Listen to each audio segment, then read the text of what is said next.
नमस्कार प्रिय दर्शक श्रोतामंडली समाचार त्रिपुरा चैनल पक्ष থেকে নিন শুভেচ্ছা এবং ভালোবাসা। আমি ডক্টর SP গোস্বামী আপনাদের জন্য আজকে আবার হাজির হয়েছি।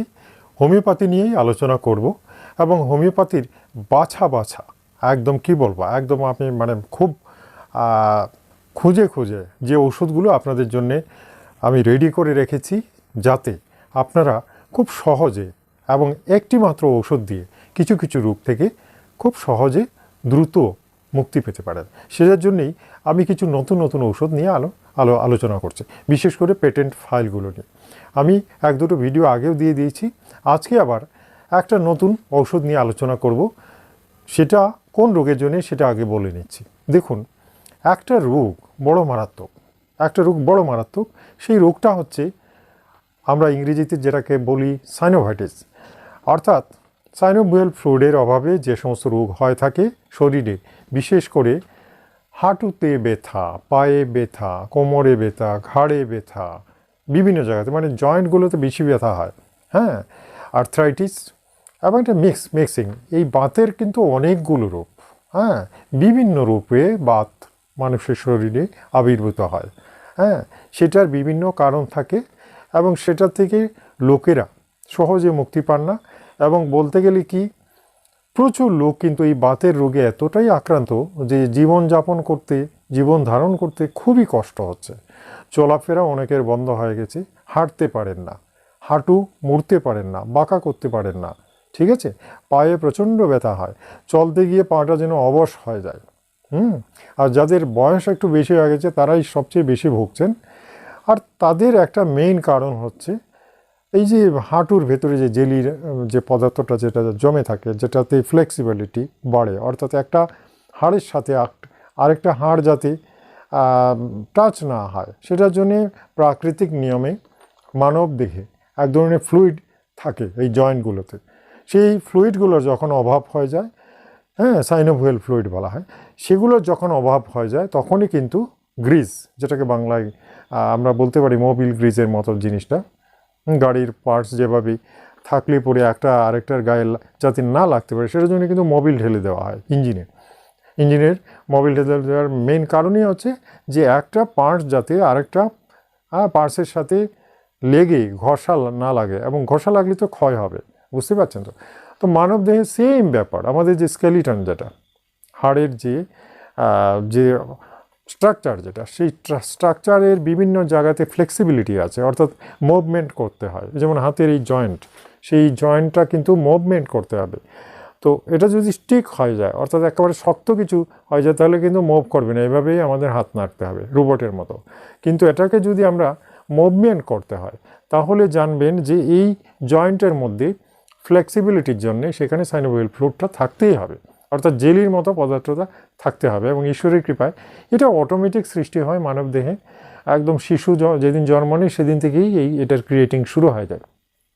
এবং যতটা প্রয়োজন ততটাই ঈশ্বর মানব দেহে এইগুলো রেডি করে রাখেন, এবং তার কারণেই আমাদের কিন্তু নড়াচড়া, চলাফেরা, অর্থাৎ অঙ্গ প্রত্যঙ্গের সচলতা যেটাকে বলা হয়, হ্যাঁ, ফ্লেক্সিবিলিটি, অর্থাৎ বিভিন্ন দিকে মোড় ঘোরা, এমনি করা, সমস্ত কিছুতেই এই সাইনোভিয়াল ফ্লুইডের ভূমিকা রয়েছে। দেখুন, খুব সাধারণ জিনিস, কিন্তু এটারই অভাব হলে কিন্তু মানুষ একদম পঙ্গু হয়ে যায়, বুঝতে পারছেন তো। এটা কমে গেলে চট করে কিন্তু বাড়ানো মুশকিল। এটা এমন কোনো মোবিল নেই, এমন কোনো সাইনোভিয়াল ফ্লুইড নেই, বিদেশে আছে। আমাদের দেশে মানে খুব চট করে যে একটা ইঞ্জেকশন বা ফ্লুইডগুলো জেলির মতো একটা মোবিলের মতো পদার্থ ইঞ্জেকশন করে ওই জায়গাতে ঢুকে দিলাম তাহলেই তো হয়ে যায়, কিন্তু না, এটা এমনি হলে হবে না। মায়ের বুকের দুধের যেমন বিকল্প এখনও তৈরি করা সম্ভব হয়নি, সাইনোভিয়াল ফ্লুইডের বিকল্পটা তৈরি করা সত্যি খুব কঠিন হয়ে দাঁড়িয়েছে, কিন্তু বিদেশে হয়ে গেছে। মানে সাইনোভিয়াল ফ্লুইডটা তৈরি করা যাচ্ছে কৃত্রিমভাবে। যে আপনারা জানেন জাপানে কৃত্রিম রক্ত কিন্তু তৈরি করা হচ্ছে, কিন্তু আমাদের দেশে অ্যাভেলেবিলিটি নেই, এখনও আমাদের রক্তদান করেই রক্ত দিতে হয়।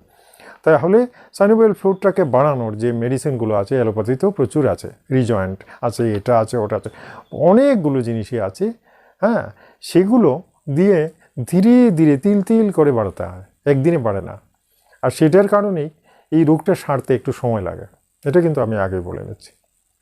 আজকে আমি এই ব্যাপারে কিছু ঔষধের নাম বলবো। আজকে আমি এই হাঁটু ব্যথার বা সাইনোভাইটিস রোগের, যেমন ঘাড়ে ব্যথা হতে পারে, সাইনোভাইটিসটা শুধু হাঁটুতে নয়, বিভিন্ন জায়গাতে ব্যথা হতে পারে, সেটাকে সাইনোভাইটিসই বলা হয়।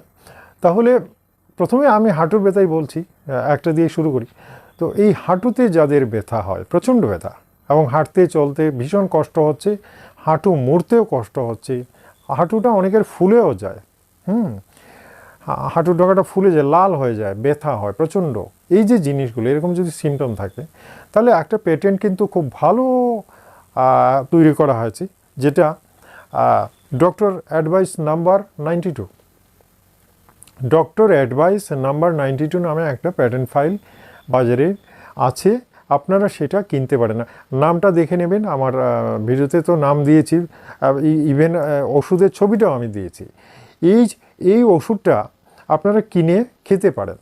এটার মধ্যে যে কম্বিনেশন বা ইনগ্রিডিয়েন্ট যেগুলো দেওয়া হয়েছে, সেগুলো কিন্তু প্রত্যেকটাই এই সাইনোভিয়াল ফ্লুইড তৈরি করার জন্য একেবারে পারফেক্ট।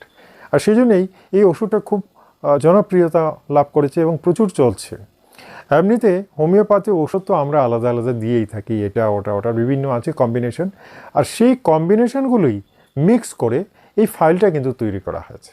হ্যাঁ, বিভিন্ন কোম্পানি তৈরি করছেন, এবং এটা এই যে ডক্টর অ্যাডভাইস নাম্বার 92, এটা কিন্তু যে কোম্পানি তৈরি করেছেন সেই কোম্পানিটার দিন দিন জনপ্রিয়তা বাড়ছে, এবং এই ওষুধটা প্রত্যেকেই প্রায় ব্যবহার করে সুফল পাচ্ছেন।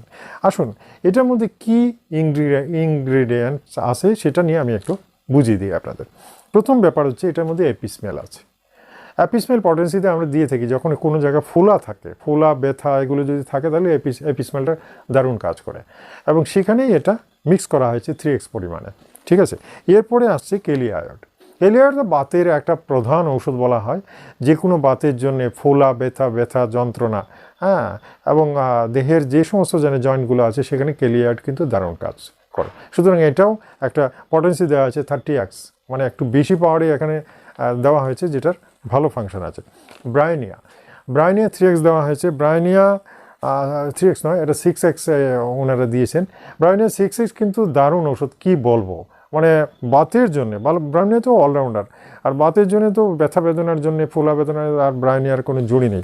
এরপরে আসছে লিডাম বাতের জন্য একটা প্রধান ওষুধ, কিন্তু মনে রাখবেন এটা আলাদাভাবে আমরা পটেন্সি দিয়ে থাকি, এটার মধ্যে এটা মিক্স করে দেওয়া হয়েছে। এছাড়া মার্কসল, এটার মধ্যে মার্কসল দেওয়া আছে। মার্কসল হচ্ছে অলরাউন্ডার একটা অ্যান্টিবায়োটিক বলা যায়। এখানে যদি কোনো ইনফেকশন হয়ে থাকে, ইনফেকশন থেকে যদি ব্যথা হয়ে থাকে, তাহলে মার্কসল একদম ঠিক করে দেবে। ঠিক আছে, এর লাস্টে যেটা ক্যালকেরিয়া কার্ভ তো আর বলে লাভ নেই।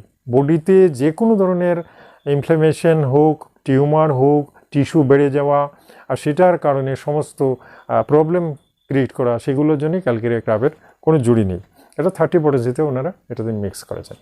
এই যে কম্বিনেশনের যে প্যাটার্নটা, আপনার ছবি দেখে নেবেন, যাদের সাইনোভাইটিস, দ্যাট ইজ হাঁটু ব্যথা আছে, ঘাড়ে ব্যথা আছে, বা এটা আছে, আপনারা এটা অনায়াসে কিনে খেয়ে দেখতে পারেন। অবশ্যই যদি সুফল পান অবশ্যই জানাবেন।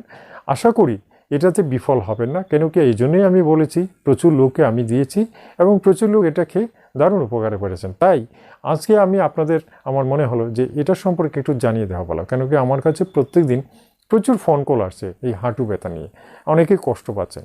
তো ওষুধটা জানিয়ে দিলাম। আশা করি ওষুধটা যদি আপনারা পারচেজ করেন, এবং সে খেয়ে, নিয়মকানুন তো এটার গায়ে লেখা থাকে, আশা করি এটা খেয়ে একটা সুফল পাবেন। ঠিক আছে, এভাবে পেটেন্ট ফাইলগুলো নিয়েও এখন কিন্তু আলোচনা হচ্ছে। হোমিওপটেন্সি যেহেতু, এগুলো আপনাদের জন্য অত্যন্ত ফলদায়ক, তাই এটার সমস্ত কিছু বিষয়গুলো, ইনগ্রিডিয়েন্টস সম্পর্কে আমি আপনাদের অবশ্যই জানিয়ে দেবো প্রত্যেকটা ব্যাপারে। ঠিক আছে, এভাবে প্রতিদিন আসবো এবং একটা ওষুধ নিয়ে আলোচনা করব। নতুন যারা এসেছেন চ্যানেলটা সাবস্ক্রাইব করবেন, আর একটা লাইক দেবেন, কিন্তু ভিডিওটা ভালো লাগলে একটা লাইক দেবেন, কথাটা মনে রাখবেন। ঠিক আছে, হ্যাঁ, আজ তাহলে এই পর্যন্তই। আগামী কালকের জন্য বিদায় চাইব। নমস্কার, ধন্যবাদ।